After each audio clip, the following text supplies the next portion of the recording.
For the first time in our nation's history, a 30-year-old isn't doing as well as his or her parents were at 30. If a man hasn't cohabitated or been married by the time he's 30, there's a 1 in 3 chance he ends up a substance abuser. When a young man doesn't have the guardrails of a romantic relationship, he oftentimes channels that energies into video games, porn, and conspiracy theory. If you want to score above your weight class economically and romantically, get out a big spoon, get ready to eat shit, endure rejection. Ready to go?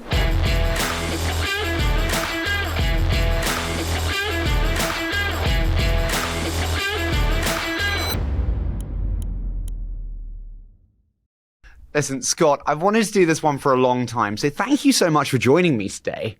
Oh, you're so welcome. It's good to be here. When we look at the biggest companies in the world, often considered the Mag 7, what we're seeing is this kind of concentration of value in public markets. And I really wanted this to be a free-flowing discussion just because I bluntly respect your brain so much. But you see this concentration of value like we've almost never seen before. Does that worry you? And what does that mean for the future value dispersion of public markets in your mind? Oh, I think it's hugely worrying because you have essentially 34% of the S&P is represented by 7 companies, and 50% of the equity value of the world and 70% of the enterprise value, if you include the debt, is wrapped up in the U.S. economy, which has 7 companies. And if any of those 7 companies sneeze, the whole economy and potentially the whole global economy catches a cold. And in addition, it's very hard for small and medium-sized businesses to attract the kind of human and financial capital to be competitors. So when you have the most valuable parts of our economy, e-commerce, one company does between 50 and 70% of all e-commerce, depending on how you categorize it, e-commerce. When you have social media as being kind of the most powerful thing to happen in traditional, or what we refer to as media, and one company has 75% share of social. When you have search, 90%, 89%, and then you have AI, the biggest revolution of the last several decades.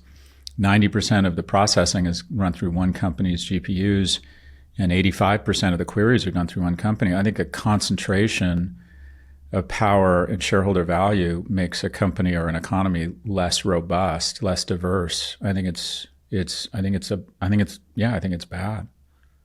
How does this pan out? Do we have $10 trillion companies with Mag 7, or do we see the traditional, bluntly, cycle of companies of growth, of sustenance, and then decline, and this is just another cycle? It's an interesting question because some people would say that ultimately the market figures out, and look what's happening with Alphabet. Google is starting to lose share to OpenAI, right?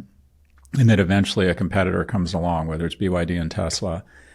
But I would argue what happens between now and then, and that is, I think it is very difficult for companies, like a lot of, the retail landscape in the U.S. has largely been decimated, except for specialty retail, because Amazon could put forward cheap capital and sell $1 worth of products for 90 cents and starve out other e-commerce players. And I was one of those companies. So winning in our economy has become a function of establishing a great product, establishing the perception that you're the market leader such that you can attract cheaper capital and essentially overwhelm the competition with capital. At the end of World War II, the German army had better soldiers, better kill ratio, better tanks, better planes, better officers. But because we cut off their supply routes, we had 38 gallons of gasoline for every one they did. So we were able to overwhelm their superior Tiger tanks with our shitty Bradley tanks because we would just never get within firing distance and chase them around until they ran out of gasoline. And now the business strategy that has built a lot of the most valuable companies in the world is just to overwhelm them with gasoline. Netflix can spend $18 billion. Netflix establishes itself as the streaming leader, accesses the public markets, has a fantastic story, accesses the cheapest capital in media. Time Warner, HBO can't compete with these guys. Disney can't compete because their shareholders have wrapped their lips around the crack pipe of profits and demand a certain level of operating margin, which Netflix shareholders don't demand. And they can spend $18 billion on content, and no traditional media player can even come close.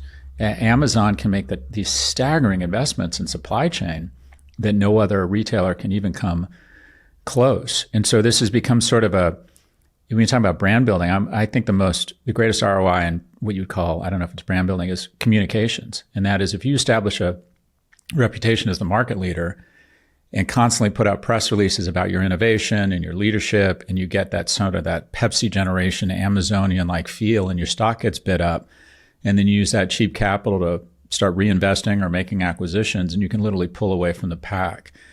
So everything everywhere ends. There is no company that will be around. All of the biggest companies in 1900 in the Dow, none of them are around. All of these companies will go away, but the question is, that's not the right question. The question is, between now and then, would we have a more robust economy if we broke up Alphabet and YouTube was its own company? Would there be more jobs, more competition, more shareholder value, more choice such that parents wouldn't have to, or advertisers wouldn't have to advertise through Meta and maybe go to a platform that offered more stringent child safety or age gating? So I think competition is a good thing. And if you look at these companies when they're broken up, breakups are one of those few things in economic history that almost always work for almost everybody. The only person that loses is the CEO who wants to sit on the iron throne of all 7 realms, not just Westeros. So yeah, eventually all these companies will go away. But between now and then, I think we need to be more robust about antitrust. If you start a cycle of breakups, where does it end? Well, you have thoughtful economists and people who say, for example, IPG and Omnicom, their merger was held up by the FTC. I think that's ridiculous overreach. And that's Elon Musk trying to get in the way of these companies through some bullshit notion that somehow they've formed a cartel to not advertise on X and is getting in the way of their merger when these are companies merging to survive. These companies are not a threat. They're not they're not charging brands too much money or have a monopsony on suppliers. That was ridiculous. So there are eras of overreach, but the number of FTC investigations has dramatically declined since the 70s and the 80s.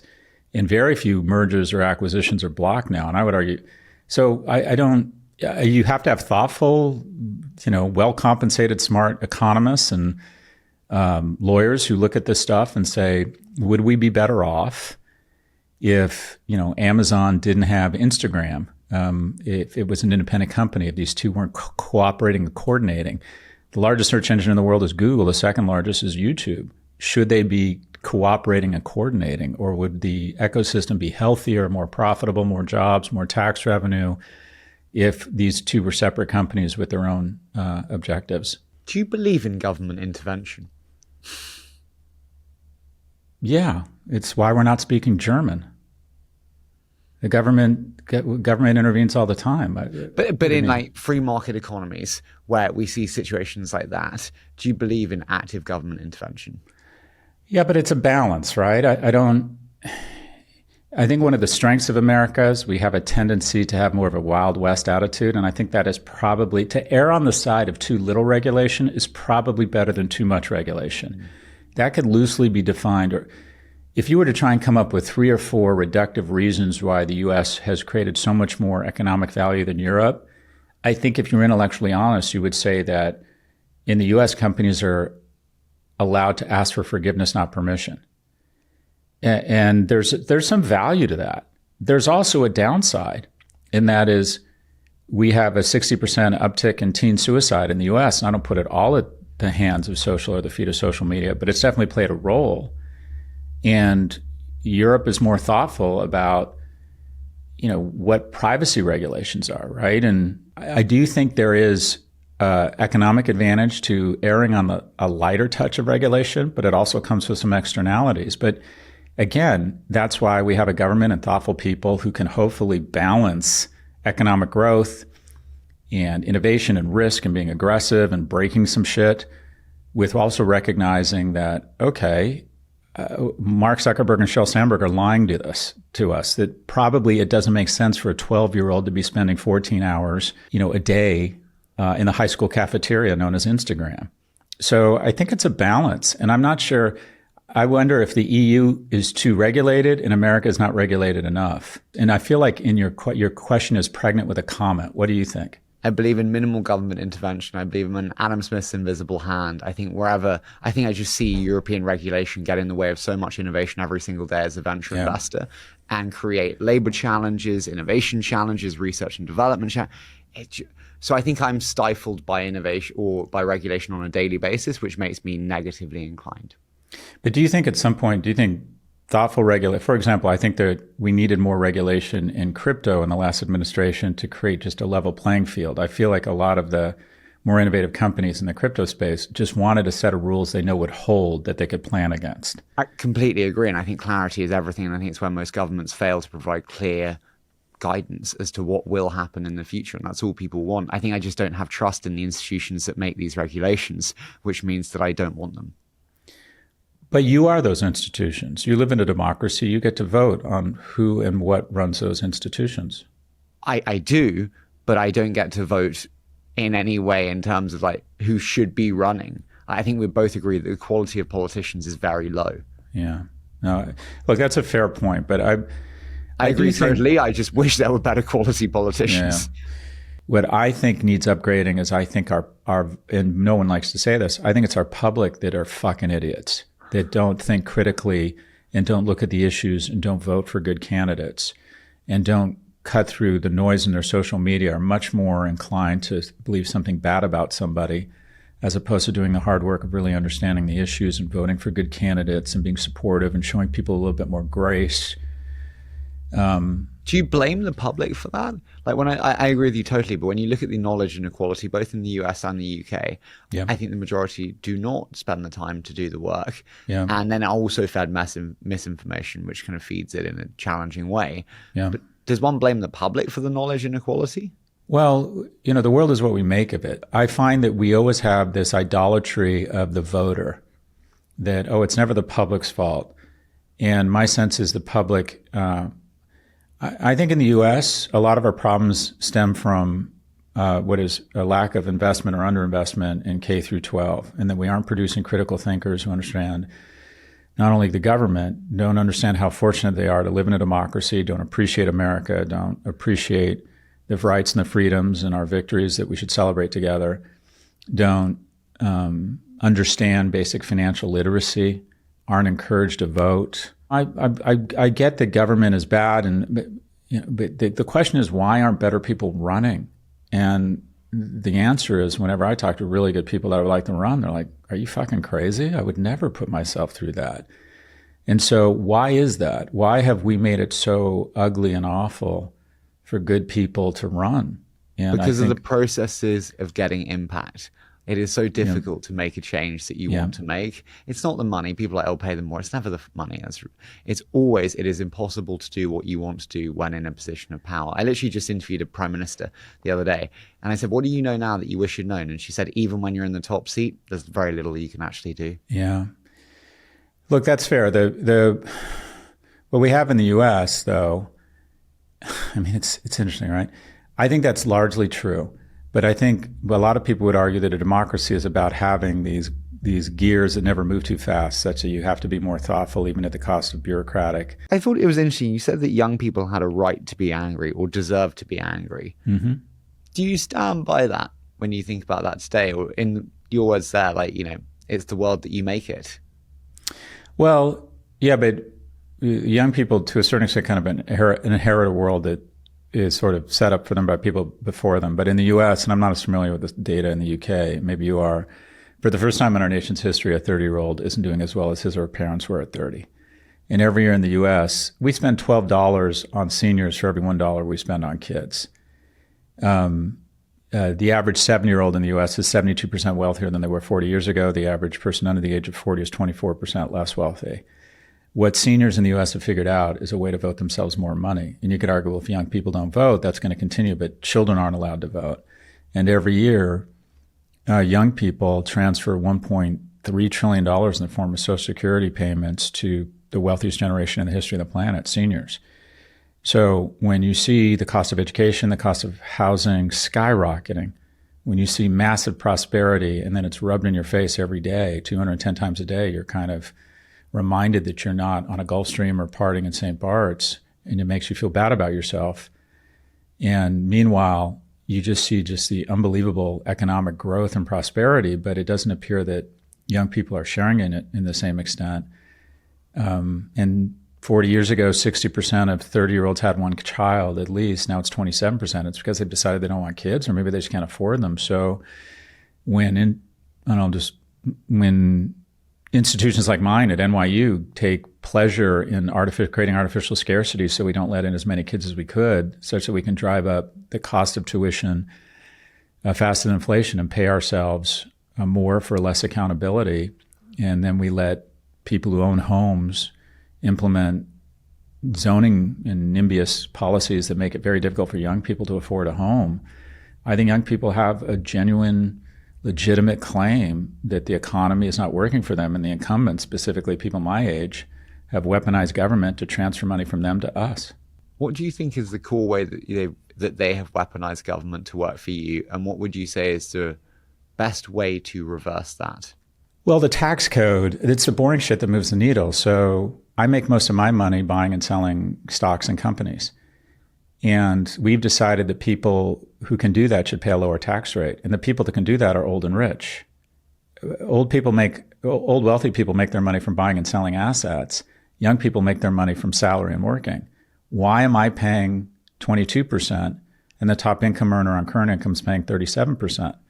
The second biggest tax deduction is mortgage interest rate. Old people own homes, young people rent. Why is the primary cost, the biggest cost for old people, tax deductible, but the biggest cost for young people is not?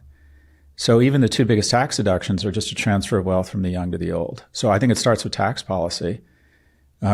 Essentially, Social Security tax. I make a lot of money. I pay every year $9,000 in Social Security because it taps out at 6% up until 160 grand. An analyst working for me that makes 160 grand also pays $9 grand. So if you look at the tax code in the U.S., and I apologize for deferring to the U.S., but I just know more about it, the tax code's gone from 400 pages to 4,000, and those incremental 3,600 pages are basically full of loopholes for corporations and the wealthy to get wealthier and wealthier. So some solutions. I think you should eliminate the capital gain. I think we should have one tax code, and it's AMT, it's non-negotiable, and call it 30%. 30%, you make over 100 grand a year, you pay 30%. You make over $1 million a year, you pay 50%, which sounds like a lot, but Daniel Kahneman's research has shown above $1 million, you don't get any incremental happiness. Whereas if you have universal child care or Medicare, and you can take a household's average income from $30,000 to $40,000, it's a huge leap in happiness. So an alternative minimum tax for corporations and the wealthy, a tax holiday for people under the age of 30, more vocational programming that helps create more on-ramps for young men that have been sequestered from them in an information age, national service, mandatory national service, so young people can find friends, mentors, and mates, more third tax credits for third places so people can find places to meet each other instead of swiping. I think there's a lot of things we could do to reverse this really awful trend of obesity, anxiety, and depression among young adults. We said there's so many elements with every statement you said that I want to unpack. You said about children and people kind of delaying the decision to have children and then kind of merging that with the angry. I have so many female friends who are 35 to 40 who are partners at law firms, partners at venture firms, great, high, well-paid jobs. They've crushed and they're angry, Scott. They're told, hey, I've been told for a decade that work is the most important thing, career. And actually, I'm sitting here now where my eggs are not what they used to be. My fertility is not what it used to be. And I feel like I was misadvised by the system. What would you say to them? I think economic security is really important. And so I was raised by a single immigrant mother who lived and died a secretary. And the biggest source of stress in our life, quite frankly, Harry, was we just didn't have enough money. And it was in a capitalist society in America, when you don't have a lot of money, even as a kid, I remember registering these little things. It's like a ghost is following you around telling you you're not worthy. Like, I literally feel like there was this ghost following me and my mom around saying, you're not worthy. And I think poor people get those messages every day. And I think if you're a poor woman or a woman who doesn't have a lot of economic prospects, I think that's an ugly place to be. So I don't fault those women for wanting to excel academically and engage in the fruits of a capitalist society and develop economic security. I'm not sure I would advise them to have done anything different. The hard part is if you're going to have an honest conversation about mating, you have to have an honest conversation, and it's the following. The guy that takes that route and becomes a baller at a law firm becomes sexy, right? You make more money, you're more attractive as a man. You make more money as a woman, you're just a woman making more money. And so the sort of increase in mating opportunities for men who get more successful is exponential. The increase in mating opportunities for women as they become more financially viable is just flat. 75% of women say economic viability is hugely important in a mate. It's only 25% of men. So we have this kind of weird externality where as women become more successful, it doesn't mean they become more attractive to the opposite sex. But what we also have is that as women become more economically successful, their pool of viable mates goes down because women mate socioeconomically horizontally and up, men horizontally and down. And women, if you will, the metaphor, I'm a fan of this podcast called Modern Wisdom from Chris Williamson. He calls it the high heels effect. And that is the majority of women will not date a man shorter than them. Distinct of what they say, that dating apps show that majority of women will not date a guy shorter than them. Economically, women are getting taller every year and men are getting shorter. So when you hear people all the time say, I know all these wonderful, attractive, high character women and they can't find a man, they can find a man. They just can't find a man they want to mate with because men aren't doing well.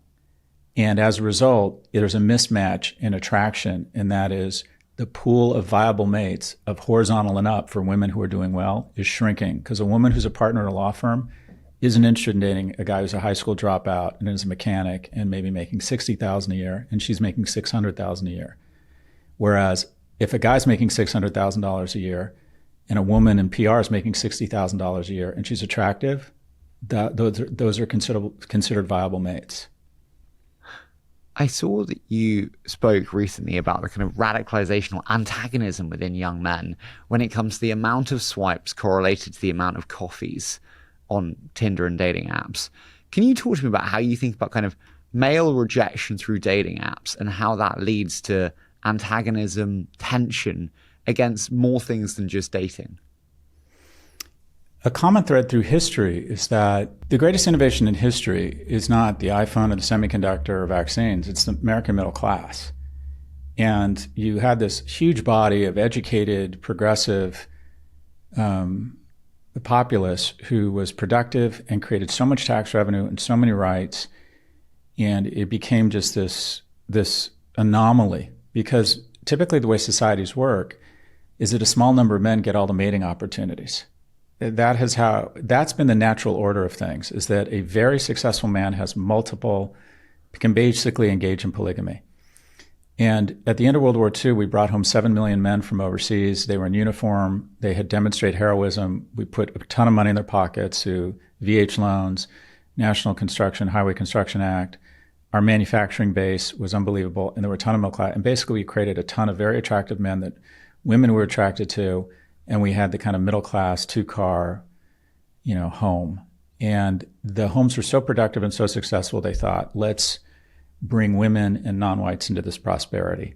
And they created a huge tax base, educated populace.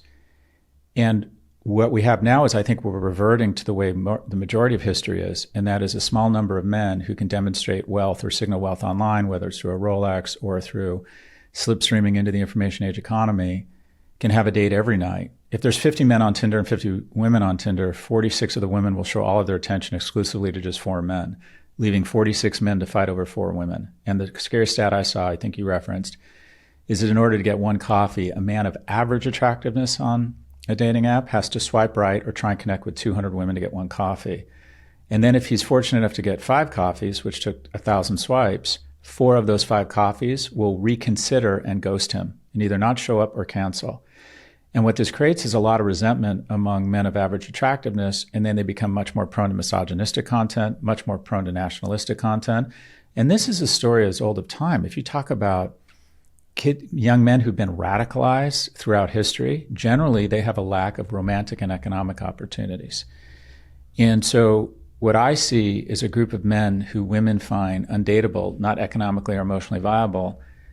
And when a woman doesn't have a romantic relationship, she tends to channel that additional energy into much more productive things, her friend network and her professional life. When a young man doesn't have the guardrails of a romantic relationship, he oftentimes channels that energies into video games, porn, and conspiracy theory. And back to your point about women feeling like they screwed up, what the data shows is distinctive the kind of the trope of the woman who's lonely and ends up with cats, who's a partner at a law firm and is miserable. The majority of the data shows that actually men benefit more from relationships than women. that widows are happier after their husband dies and widowers are less happy, that men actually get more from a relationship than women. And so the absence of relationships, the absence of young people hooking up and mating and committing to each other actually has more downside impact on men. If a man hasn't cohabitated or been married by the time he's 30, there's a 1 in 3 chance he ends up a substance abuser. And men really need guardrails. I think young men, I think there's a lot of data that shows that while they're physically stronger, they're actually emotionally and mentally weaker than women.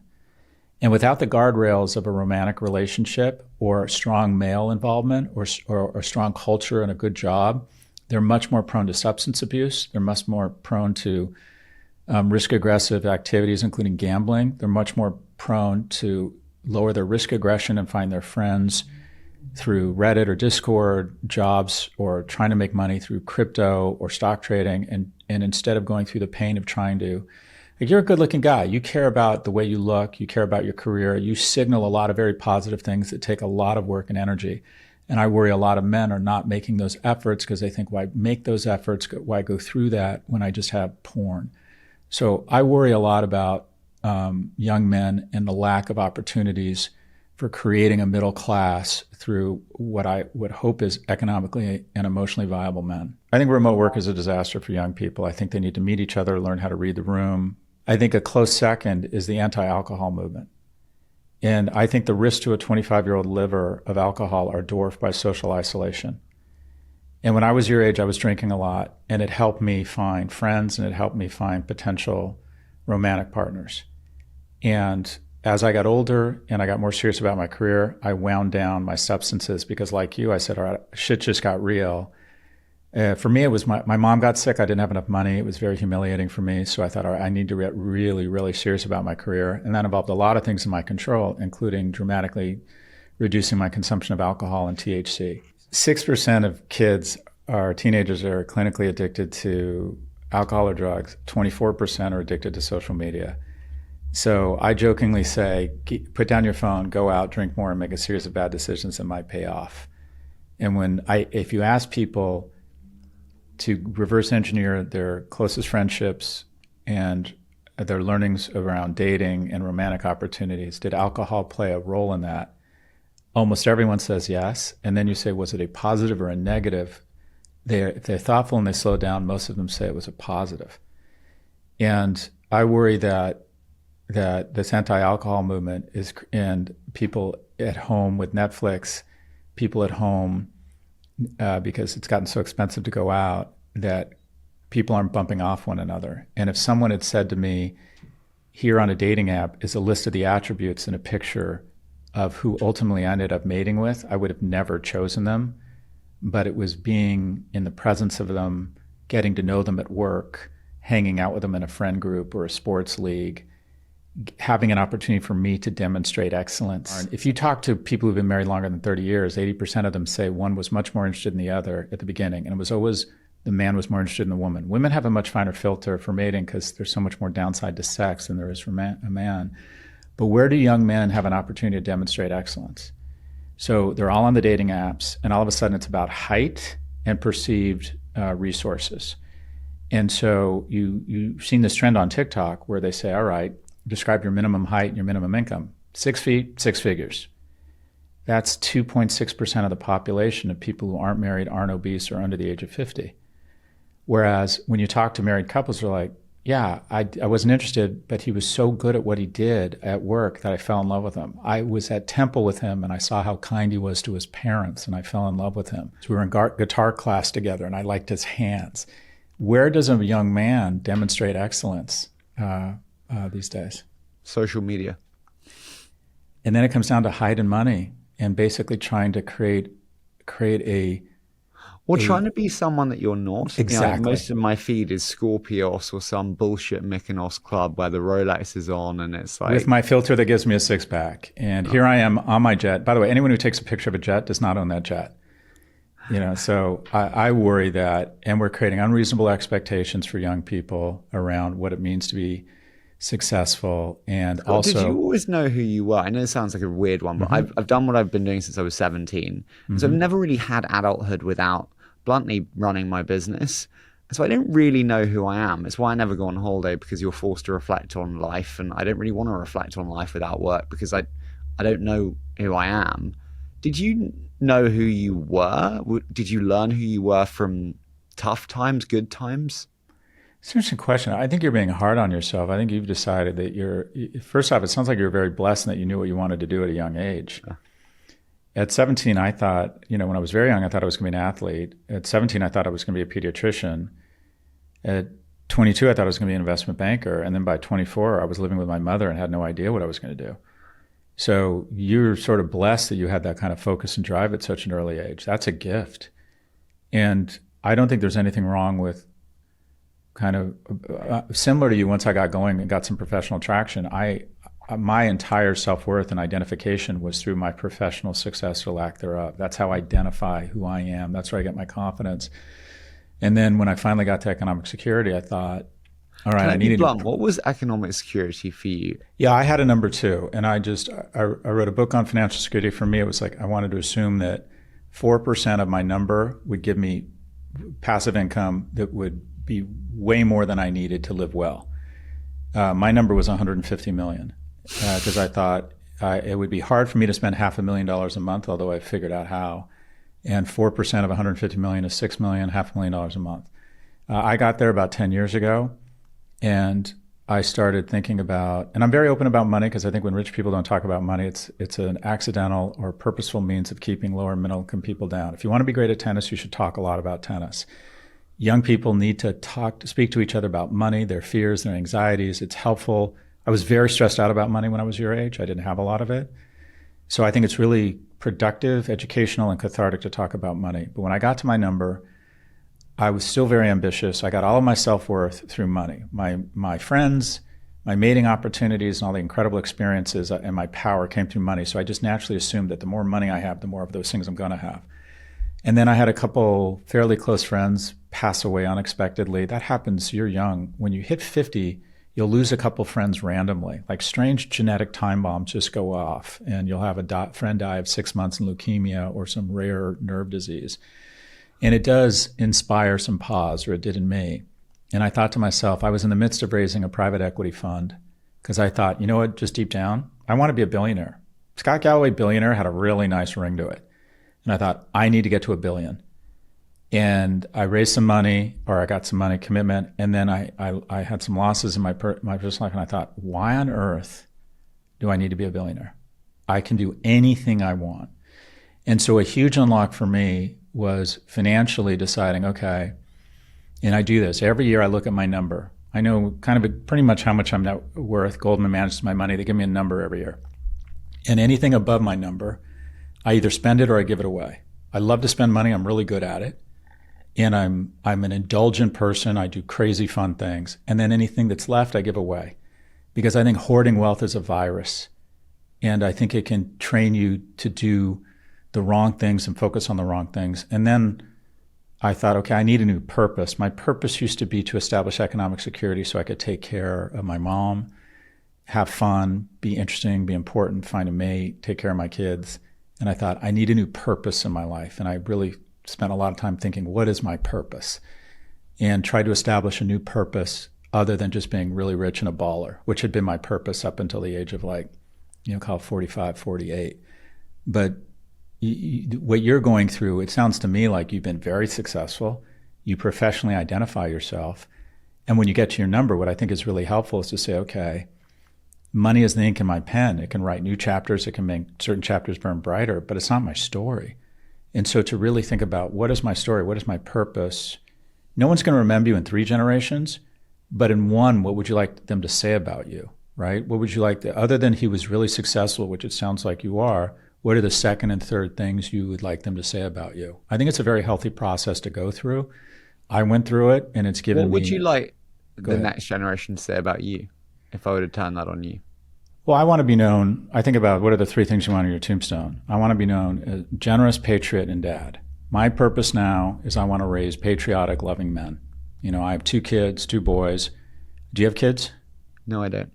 So once you have kids, everything kind of changes. And that, for me, has given me purpose. It's given me a sense of, okay, that's why I'm here. I'm here to produce two men who are generous, loving, kind, patriotic young men. That has given me a sense of purpose. And it's a nice grounding for me. And I'm good at it. I don't think I'm great at it, but I know I'm good at it. And it gives me a sense of comfort in being such that I'm just not constantly thinking about how I get more AUM and go buy a company or something like that. What would you say to me who's scared about having kids whilst maintaining being like top performance in work? Like kids are tough. My brother has a child. It's knackering. They cry at night. You have to give them time, emotion, love. I can just be ruthlessly selfish right now. To what extent do kids impact performance? How old are you? 29. I see your kid. So look, at the age of 29 with a little bit of money, living in a city or a good looking guy, you're going to have a series of empty, meaningless experiences. But as far as empty, meaningless experiences go, they're going to be pretty good. So I'm not sure you need to be in a hurry to get married. What I would say to you, though, is that for most men, kids are motivating professionally because you realize it's no longer just about you. And you need to think longer term. You need to be thoughtful. You need to maybe pull in your horns a little bit. If you hit it big, diversify a little bit. You start finding reward in different things. Reward in raising kids with a competent partner is really rewarding. Like watch. I was not in love with my kid when it came rotating out of my girlfriend. I thought the whole thing was gross and weird, and all I felt was fear that I wasn't making enough money. So it wasn't like angels singing and bright lights everywhere. But you fall in love with your kids, and then it gives you a sense of purpose. It was very motivating for me. I was making just enough money to go to St. Bart's and date and give the perception of wealth and success. And I wasn't motivated to do more than that because I didn't have kids. Once I had kids, I'm like, okay, it's no longer about me. I got to make a lot more money. I found it very motivating. And also there's something comforting. I don't know if you're going through this, but when I was single and making good money, basically Thursday and Friday was about lining up fabulous experiences with fabulous people on Saturday and Sunday. And it was like, I was like a monster or a dragon that could never be sated. I wanted more money, more experiences, more incredible events, hotter women, more sex, more events, hotter women, more interesting events, more money. It was never enough. It was like, I want more, I want fucking more. And having kids for me, and I didn't want kids. I was forced to have kids because my partner basically said, I'm out of here unless we're having kids. But now I do have moments where my boys bomb into the room and we're watching some show or football and they throw their legs over mine naturally, just sort of instinctively, and the dogs roll in. And that's like the only time in my life I've ever thought, okay, this is it. This is enough. I can't imagine nicer kids. I just can't imagine better dogs. Like, this is it. It's the first time in my life I've ever felt sated. And I can't communicate it to you. I can't convince you of it. The only way you can do it is to have kids. But what I would tell you, and I think there's research here, is that if you have economic security and you can find a competent partner, having kids is just it's the most rewarding thing I've ever done by a long shot, and I didn't want kids. And also professionally, I found it very motivating. So the notion that somehow it's going to slow you down, no. I think my guess is, and I don't know you, but my guess is that's bullshit to excuse the fact that you're still in an arrested adolescent stage having a lot of fun, and have at it. But what's challenging there is, how do you know when you found the right person? And what I mean by that is, like, no one is ever going to tick all of the boxes. Right. How do you know when to settle with compromise versus look for perfection? Oh, I don't know. I think everyone's different, but for me it was willing to throw up the deck of cards that was my life and let them land anywhere because I didn't want to lose this person. I had no desire to have kids. And this person made it clear to me that, okay, if you don't want kids, I get it, but I need to move on because I want to have kids. And so I was willing to reconfigure my life because the idea of not having that person in my life was really upsetting to me. So that either happens or it doesn't. The hard part is, as you get older, you become more set in your ways. But I would imagine what happens to the majority of us will happen to you.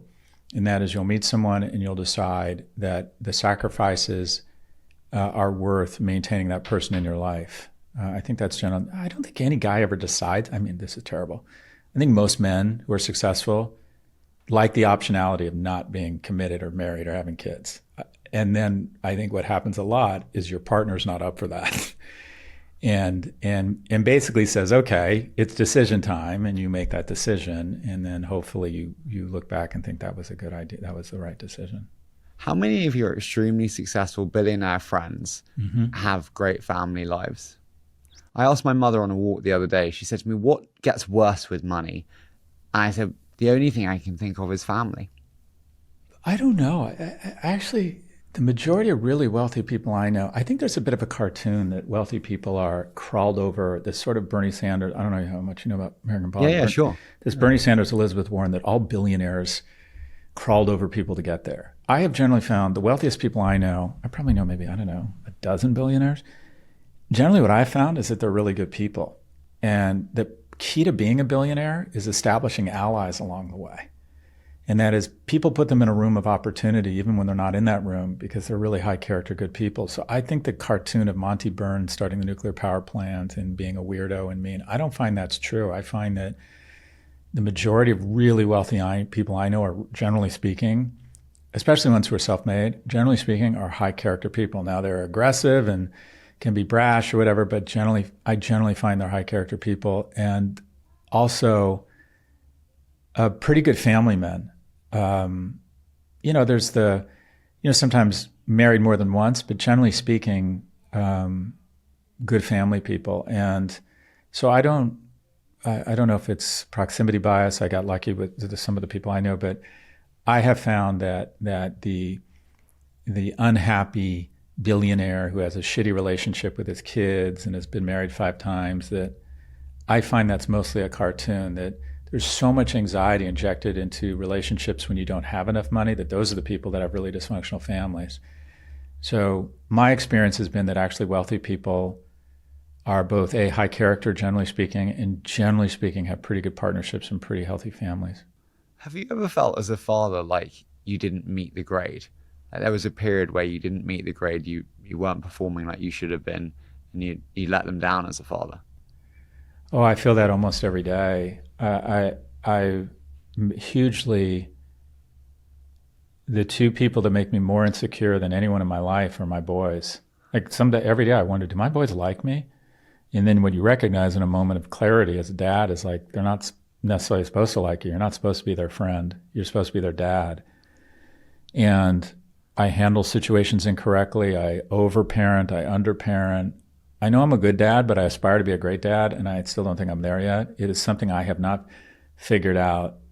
I'm hugely insecure around my fathering. It's something I struggle with. I have a kid who's applying to college. He's taking the ACT.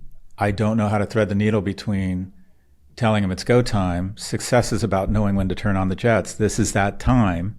And at the same time, not putting too much pressure on a 17-year-old who is already like studying all these subjects, trying to make the football team, get his IB scores up, get home on time. I mean, so I struggle.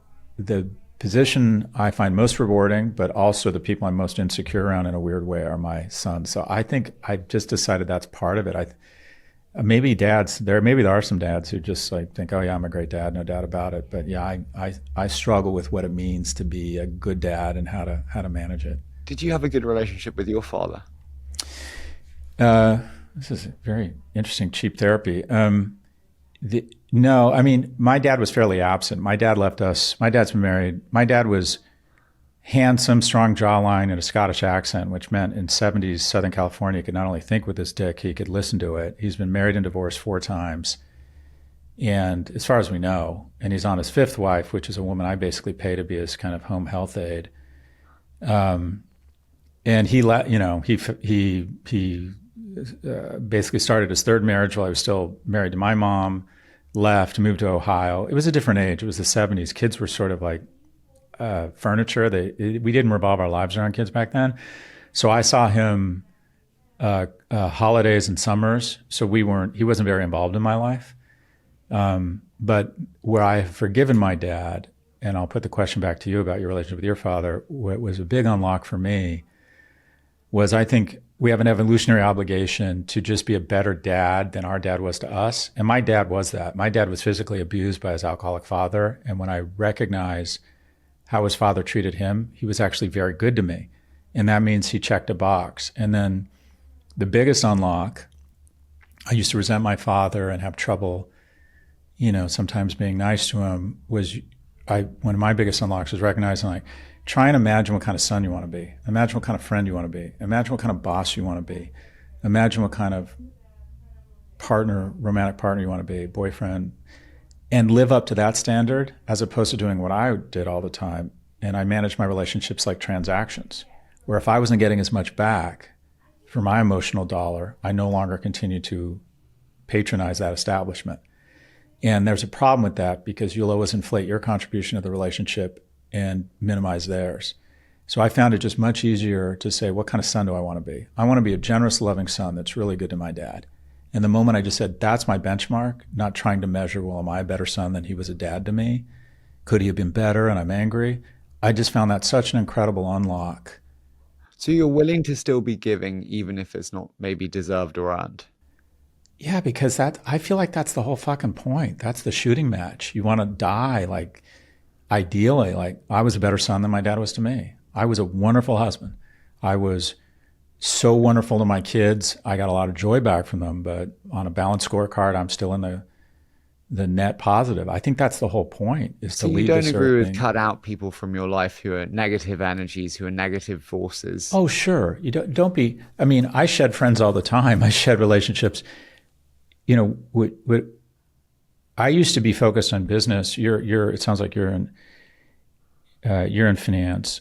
It gets pretty brutal sometimes. And I've been, in my opinion, sort of not abused, but treated poorly by business partners, venture capitalists. And I struggle with anger. And I thought, oh, I'm going to serve this guy a cold lunch someday. And it lives rent free in my head. And one of my mentors, Hamid Moghadam, said to me, he said he's like, you really want to get at this guy? It was a VC, one of the most powerful VCs in the world, washed me out of my stake in my company, kicked me off the board. He's like, you really want to get back at him? I'm like, yeah, what are we going to do? And he's like, lead a fucking amazing life. That is the best revenge. And so if I have a bad business partnership, it's something I'm proud of. I have never sued or been sued by anybody. If I have a bad relationship with someone or I feel like I've been wrong, I just don't work with them again. There are some friends in my life that slowly but surely I just do a slow fade from. I've never been tolerated an abusive relationship romantically, but generally with your important relationships, I think a healthy way to approach it is just say, I'm going to put away the scorecard and I'm going to focus on this aspiration of the kind of person I want to be in this relationship and hold yourself to that. Can I ask, how did your relationship with your father change how you are as a father? Are your parents still together? No. Do you have a good relationship with your mother? Amazing. And do you feel that some of that is that when your mom and dad broke up, that you've held what I did was I sanctified my mom. My mom took care of me. She was, in my mind, and died early. So in my mind, she was this saint. And my dad was that guy off banging a stewardess from Continental Airlines who didn't show up for my soccer games and abandoned me. That's how I saw it. And the reality is it wasn't that black and white. And my mom, to a certain extent, unwittingly maybe, kind of turned me against my father a little bit unfairly. And so as I've gotten older, I realized that nothing is black and white, that people aren't perfect. But you are in a situation now where you just have to decide, where would you get the most reward in terms of your relationship with your father? An amazing relationship with your mother goes a long way. I had an amazing relationship with my mother. And I'm convinced that when someone tells you, and I trust and hope your mom did this for you, when someone tells you you're wonderful and loves you every day, you begin to believe it. And that's what my mom gave me. But in terms of the takeaway from my dad, in terms of what I've decided to do, I just try to spend a lot of time with my kids. I don't believe in quality time. I think that's a concept invented by wealthy people with no time who don't want to spend that much time with their kids and pretend they're good dads. I find the most important time with your kids, and you have some time to figure this out, is what I call garbage time. And that is the really amazing moments with your kids happen unpredictably. You're on your way you're driving them to school, and they're not looking at you, and they're like, Dad, I like this girl. And you're like, okay, and you don't say anything because those moments don't come very often, and you just let them talk, and you don't look at them for fear you're going to intimidate them. And you have like one of those nice moments with your son. And the only way you get to those moments is by spending a lot of time with them, because they just happen totally randomly. But the way I have tried to overcompensate, the thing that really was rough for me with my father is my dad just wasn't around a lot. So I just want to be every day at 9 p.m. Greenwich Mean Time, no matter where my kids are. One of my kids is at tennis camp in Florida. One is at boarding school. At 9 p.m., I call my oldest. At 9:15, I call my youngest. And a lot of times they block my call or they're unavailable. But I know when they're older, they're going to go be like, yeah, dad was self-absorbed and into his own thing and flew off the handle sometimes, but called me every day, no matter what. So what I would say is just take from your father the things that upset you and try and correct those for the next generation, right? Try and compensate and make sure that you don't fall into that same trap. Did you find that money changed the relationships around you? My father's 95 and not doing well, so I can say this because he's like a baby now. He's basically just, like a baby, he has no cognitive, he's not there any longer. My dad loves me more than my sister because I have more money than her. My dad was raised in Depression-era Scotland and was so obsessed with money because if you lived in Glasgow in the 30s and 40s, you could starve if you didn't have money. And he had some very weird things happen to him. He was in the Navy for 2 years, sent his money home because he got his money stolen his first 2 weeks on a ship, sent all of his money home to his mother, came home and his mom had spent it on whiskey and cigarettes. So my dad just had a very unhealthy relationship with money. And it scarred him. And it scarred me because my dad was that guy who he'd be in town for the weekend and he'd take me and my friend to go see a movie. And then he'd ask my friend for $2 at the end of the movie to pay him back for the ticket. The closest my father ever came to physical violence was when we went to a hotel and I'd never seen anything called a minibar before. And I decided that I should eat and drink everything in the minibar. Yeah, so he had a very unhealthy relationship with money. And the reason he came to be really impressed with me was because I made a lot of money. And that's fine. I just recognize it for what it is. But for the most part, it's been a real nice thing in my relationships. It helped me take care of my mom, which was one of my objectives. And probably the most rewarding thing about making some money was I was able to take care of my mom towards the end. It removes stress from your life in terms of your kids and your partner. So on the whole, it's been a really wonderful thing for me. I enjoy it and feel like I'm good at it. You don't feel that way? I do, but I do feel that people treat me differently now than they used to. People don't argue with me as much. People stop talking when I talk. When it comes to kind of family decisions, my voice matters much more than anyone else's. Why? Because I'll pay for it. Yeah, but even the fact that you're self-aware enough to know that, I'm on constant editorial calls and the majority of my team is 24, 25, and someone will disagree with me or say something rude. And I'm like, man, I'm going to self-fire that motherfucker. I get angry because I have such a big ego. And then what I realize with just a few minutes of reflection is it's really important you keep those people around you because you can start to believe your own press and start to believe that. And that's also one of the wonderful things about kids. Your kids are not impressed by your professional success at all. At all. As a matter of fact, they're totally unimpressed with you. Like, dad is lame. I'm literally the uncoolest person in the world in their eyes. But I definitely agree with you. Once you have money, people laugh at your jokes. People find you interesting. People want to know you. And it can lead to bad places. I have found as I've gotten older, I don't make as much of an effort with people. I went to this thing at the Tate last night, one of these fancy galas. And I'm so used to everyone wanting to know me and starting conversations with me. And I was sitting with these artists and I thought, I need to be less arrogant. I need to be more friendly and not expect everyone just to be like asking me questions and wanting to know more about me just because I have money. And so finding people in a practice that keeps you somewhat humble and grounded is really important. But even the fact you even recognize that means you're well ahead of where I was at your age. Can I ask, do you feel like the public snippets, the media TikToks and reels that go around of you are a representation of who you are, Scott? Like, just being transparent, I loved your content coming into this, why I wanted to do this show. But the person that I'm interviewing now is completely different in an incredible way to the image I had of you. Do you feel like the image is not aligned to who you are? No, it's an aspect of me. So I'm an introvert. I'm happiest after an edible at night alone with my dogs, knowing my kids are safe, riding and just being alone. And when people meet me, they're generally disappointed. They think I'm going to be some fascinating guy full of interesting, data interspersed with dick jokes. I'm an introvert. I'm fairly intense.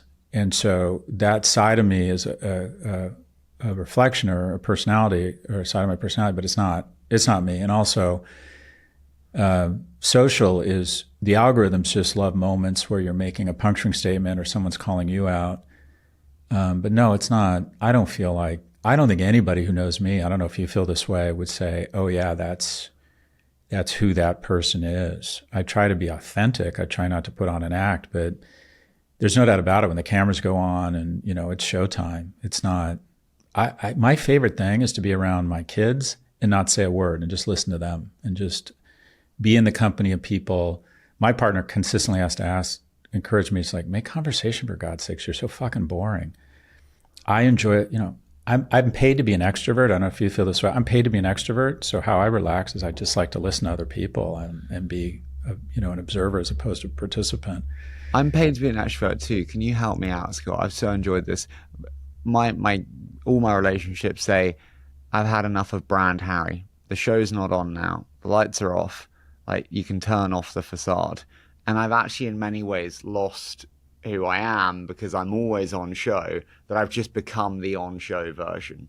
Even when I'm at home on the sofa, there'll be a show. Yeah, I never found that hard.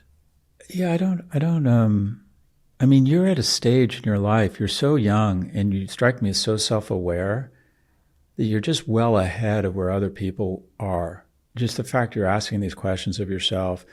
I also think you're being a little bit hard on yourself. You've been very successful. You're in good shape. You're smart enough and self-aware enough to know about these, ask yourself these questions. The only advice I would give to a guy your age that I did not engage, I wasn't very kind. All of my energy, all of my focus was how I become more awesome and rich. And not thinking about, well, I'm in a unique opportunity to accelerate people's careers. I'm in a unique opportunity to pay people a lot of money, to overcompensate them. I'm in a unique opportunity to, young people admire me because I'm the head of this company. I have a unique opportunity that when they do a good job to water them and make them feel great about themselves and make their day. You're an impressive guy. You have people who work for you. It's just such a incredible opportunity to just make people feel great all the time. And instead of paying someone 100,000 pounds, pay them 140. And that makes such a difference in the world. I wish I'd taken more advantage of the human capital I was possessing to improve people's lives. Everything was about fucking me. And I feel as if I just wasted so much opportunity. What would you have done differently? Just given more? I just would have been kinder. When someone did a good piece of work, I should have called them out publicly. I wasn't bad. I was never mean. But just you don't know how much power you have to improve people's lives when you have some success, right? Tip them $100. Give some money away. Tell people you love them. Call your friends when they do something cool and just tell them how impressive they are. Men have a tough time doing that with other men. If you're in a good relationship, telling someone how much they mean to you. Can I ask one final thing before we do a quick fire? We haven't talked about marriage. When you think about sustaining a marriage through wealth creation, through kids going to boarding school, what have been your biggest lessons on what it takes to sustain a truly loving marriage through very different cycles of life? It goes back to that first thing. First thing is put away the scorecard. Say, what kind of husband do I want to be? Right? And write it out. What kind of husband do I want to be? And then live to that standard instead of saying, well, your parents were in town and you weren't very nice to my parents, so I'm not going to be nice to yours. Or, just decide what kind of husband. Don't keep score. Just decide, I want to be a wonderful husband. What does that mean? And live to that standard. Notice their lives. You're so successful that you're going to get so used to just everyone applauding for you. You need to take time to figure out a way such that your partner has stages that strangers and other people are applauding for her. Really go out of your way to try and give her venues and arenas and environments where strangers can applaud for her. So it's just not always about your success and you all the time. Always express physical affection and sexual desire. It says, I choose you. I think women want to be wanted. I think that's so important in a relationship. Like, whenever you're feeling affectionate, whenever you want to hold their hand, whenever you want to, more than you can, whenever you want to have sex, express that hunger, express that love, express that affection. I think it's really important in a relationship. And then try to take time to just appreciate and articulate, what you've built together and really appreciate one another. And, and I think the reason we get together is not to make more economic security or make children. I think it's such that we have someone to witness our lives, to notice our lives. And I've been married before, and I think one of the reasons that I wasn't a great husband the first go around, I didn't witness her life. I didn't notice her life. Whenever she was upset about something, I just wanted to manage my way out of it because I didn't want to deal with it, as opposed to really listening and witnessing and noticing what was going on in her life and celebrating her victories and just taking notes, because I was in a hall of mirrors. I looked outside the window and I saw myself. So, not keeping score, expressing physical desire, recognizing what you built together, and witnessing their life. This is so personal, please forgive me. Have you found a stage of marriage harder than others? Be it kids going to boarding school, be it changing countries, be it refinding a chapter of yourself, becoming parents? Oh, there's a lot. I mean, the first time I realized I wasn't going to be able to have sex with other women, that was a real bummer. I miss that a lot. Do you tell her that? Oh, yeah. I mean, I think she feels the same way. Young kids is hard. Little kids are hard. Very stressful, especially if you're both working. Really stressful. I barely even remember those 2 or 3 years, but I remember it being really stressful. Because she was working, my partner was working at Goldman, I was starting a business. It was a lot. She was up at 5:30 in the morning with 2 babies. I was trying to build a business. That was really hard. Do you agree never go to bed angry? Yeah. What I have a practice with my partner is that I get in bed no matter what time it is. I stay up late, and it sounds very Hallmark. I spoon her. So yeah, we don't go to bed angry. And my partner is so vocal and willing to tell me everything that's not ideal, that we don't. It's almost impossible. Things very rarely go unsaid. So yeah, I would just say try to be more motive and tell people what you're thinking, and if you're upset, and be generous and listen to them. And everyone has their own dynamic. I don't know. The Northern Europeans just walk around morose all the time, and it seems to work for them. I think a lot of it is just situational, but I think more than, I'll go back to one of the things, I think it's just so important that you articulate how fortunate you are and what you built together. And I send my partner pictures of my kids when they were younger, and I constantly highlight, wow, isn't it great that we can do this? And she will say to me, I'm really happy right now. And that makes me feel really good, because I see it as a reflection on my competence as a man that she's really happy. But all of this is situational. It's the biggest decision you'll make. It's not where you work or where you live. Your biggest decision you make is who you decide to have kids with, because you're in that person's life whether you want to or not for 25 years. And so it's a really important decision. And, but I have a lot of very successful friends that have a really lovely spouse, but not a real partner. And their life is full of unnecessary anxiety.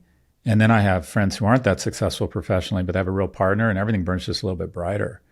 So it's hands down the most important decision you'll make. And for a young man like you, all you want to do is be out a lot and meeting as many people as possible, but also giving stuff a chance and seeing where it goes.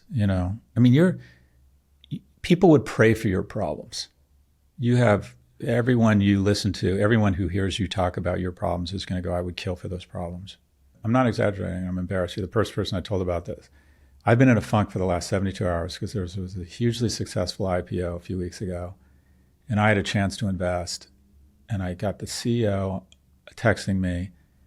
I was going to get allocation in the IPO, and I was just too fucking lazy to follow up. And this was a monster IPO, and all I can think about is the fact that I'm just so angry and upset, and I'm embarrassed because I don't need more money, but I'm still just so fucking angry at myself that I missed this opportunity. Why though? If you don't need more money, Because it's hard to get out. It's hard to get off the hamster wheel of identifying your self-esteem and your worth with money.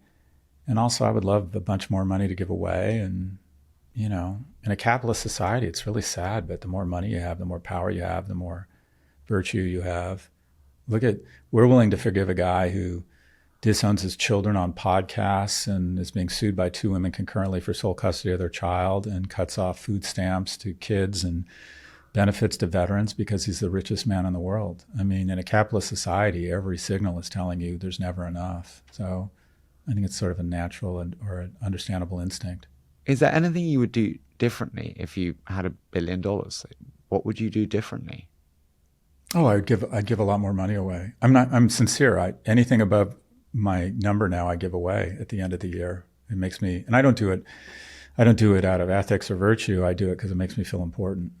Will you give your money to your children? Do you believe in inheritance? Yeah, I'll give them some money. I'll give them enough money so they can always have a house, always afford education. I'll give them a start, but they won't inherit. I won't give them a ton of money. I'll give them, I don't know what that number is, but I'll give them enough money.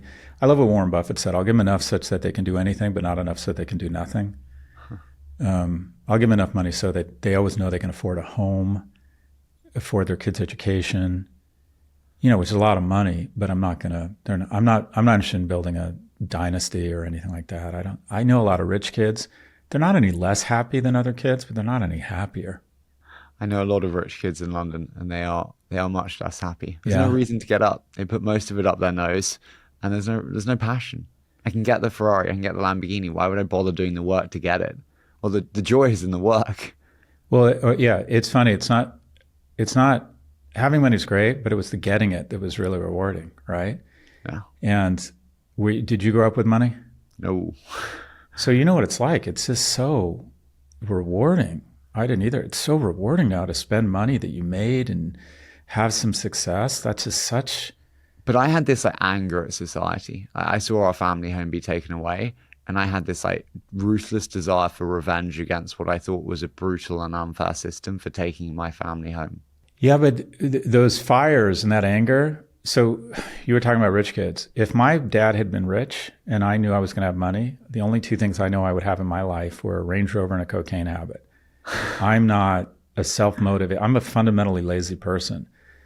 And not having money and growing up in America and just seeing how important it was, and also feeling humiliation around not being able, when my mom got very sick and not being able to take care of her and having that amount of stress in a capitalist society in the US where you're underinsured, and if you don't have money, it's really difficult to deal with real illness.